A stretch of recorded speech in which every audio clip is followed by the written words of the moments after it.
కేసీఆర్ గారు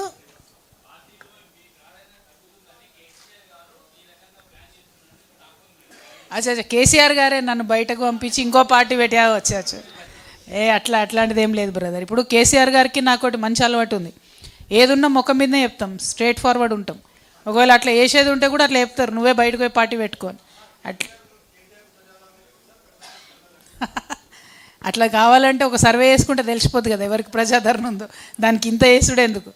ఇది ఈ ఈ జరిగినటువంటి సంఘటనలు అన్నీ కూడా చాలా అన్ఫార్చునేట్ జరిగినాయి. పోరాటాల పార్టీకి ఇట్లాంటి పరిస్థితి రాకూడదు, వచ్చింది. కాబట్టి ఏం చేయాలి ఏంది అనేటటువంటిది ఫ్యూచర్లో ప్రజలే నిర్ణయిస్తారు.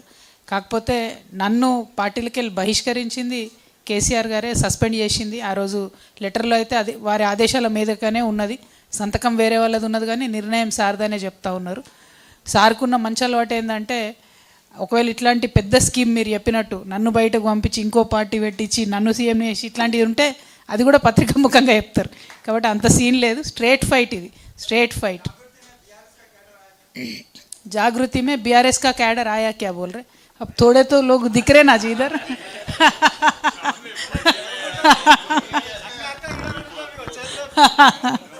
థ్యాంక్ యూ అన్న. ఏం సంగతి చెప్పండి. ఆగండి ఆగండి ఆగండి ఆగండి అన్న, చెప్పండి.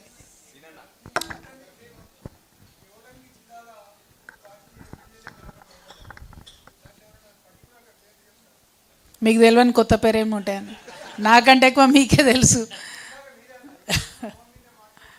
100% ఎమ్మెల్యేల కారణమని చెప్పిన నేను. అంటే ఇన్ని రోజులు చెప్పలే, ఇప్పుడు చెప్పిన. ఒకరు ఇద్దరని పేర్లు తీసుకునే అవసరం లేదు, ఎందుకంటే ప్రజలందరికీ తెలుసు ఎక్కడేం జరిగిందన్నది. అంటే ఊకే సమస్యను చెప్పుకుంటే ఏదో మనము బాగా ఎక్కువ ప్రాధాన్యత ఇచ్చినట్టు అవుతుంది వాళ్ళకు. ఆ వ్యక్తులకు అంత ప్రాధాన్యత ఇవ్వదలుచుకోలే నేను. అది జరిగిపోయింది, 5-6 ఏళ్ళు అయిపోయింది. నేను నా అంతటి నేను ఎప్పుడు చెప్పలే, అంటిల్ ఈ పరిస్థితి వచ్చేంతవరకు ఇప్పుడు ఫస్ట్ టైం చెప్తున్నట్టున్నా. సో నేనేమంటున్నా అంటే, ఒక పార్టీలో జరగకూడని ఇట్లాంటి సంఘటనలు జరిగినప్పుడు కూడా రివ్యూ లేకపోవడం, ఆత్మపరిశీలన చేసుకపోవడంతోనే ఇబ్బంది అయింది. నేను బలంగా నమ్ముతున్నా, నేను ఎంపీగా ఓడిపోయినప్పుడు ఆత్మపరిశీలన చేసుకొని ఉంటే బీఆర్ఎస్ పార్టీ మొన్న ఎన్నికల్లో ఓడిపోయేది కాదు. ఎవరి పనితీరు ఏంటిది, ఏ ఎమ్మెల్యే ఏం చేస్తున్నాడు, ఏ ఎమ్మెల్యే అవినీతి ఏంటిది, ఎవరిని ఎట్లా ఇబ్బంది పెడుతున్నారు అనేటటువంటి విషయాలు పరిశీలన చేసుకొని ఉంటే మొన్న బీఆర్ఎస్ పార్టీకి ఎదురు లేకుండా ఉండేది. అది జరగలేదనేదే నా బాధ. రిపీటెడ్గా చెప్పిన నేను, అది జరగాలే. తర్వాత ఇందాక మా మురళన్న ఆవేశంగా మాట్లాడాను, ఓడిపోయిన తర్వాత రివ్యూ పెడితే చాలామంది అదే చెప్పిండ్రు, మీరు మాటి మాటికి పెట్టాలి రివ్యూలు, ఇప్పుడు పెట్టడం కాదు అని చెప్పి. అన్న ఏం సార్,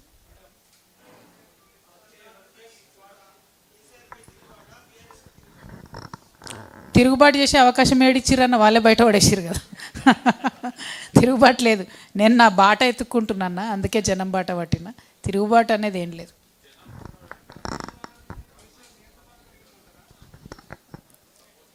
నాకా అన్న, వాళ్ళకే దిక్కు లేదు కాంగ్రెస్కి, నాకేం సపోర్ట్ చేస్తారన్న. జనం ఇప్పుడు కాంగ్రెస్ పార్టీ ఎమ్మెల్యేలు పోతే కొట్టేటట్టున్నారు.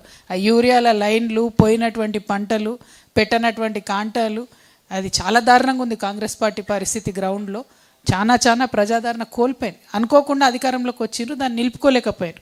ఆ మునిగిపోయే పడవతో కాంగ్రెస్తో నాకేం పని ఉంటుందన్న, వాళ్ళతో మాకు అవసరమే లేదు. నా వెనక ఇంతమంది ఉన్నారు, నాకు వాళ్ళతో పనే లేదు.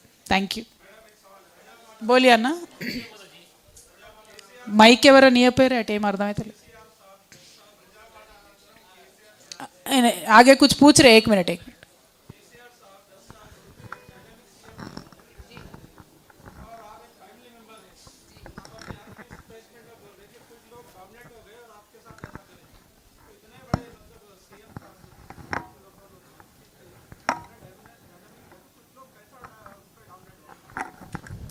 अन्ना, आप खुद बोल रहे कि वो अच्छे डायनामिक सीएम थे, मैं खुद बोल रही हूँ कि वो बहुत अच्छे सीएम थे, बहुत अच्छा काम करे.